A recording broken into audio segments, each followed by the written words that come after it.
sih insya Allah PKB seperti partai-partai lain kita memang akan ikut berkompetisi dalam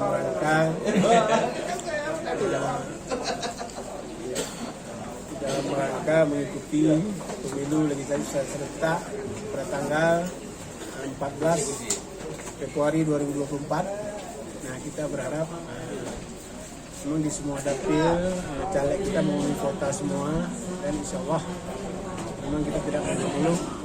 Artinya dari sekarang kita memang tidak mempunyai kursi di BRK Aceh Barat di tahun 2019-2024, dan insya Allah ke depan minimal tidak muluk-muluk ya, kita akan berusaha untuk mendapatkan kursi.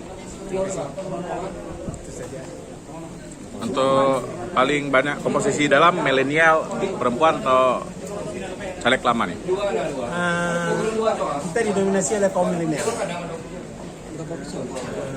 Kaum caleg penuh kita 25 orang. Yang dari kaum milenial ada berapa? Dari kaum milenial itu hampir 80%.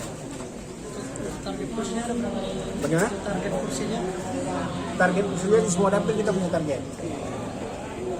Tergantung misalnya nanti ke depan kita partai tetap usaha. Pemberkasan hari ini secara administrasi apa sudah diterima sempurna Pak? Sudah diterima secara sempurna. Kalau memang nanti ada perbaikan kita akan melakukan perbaikan.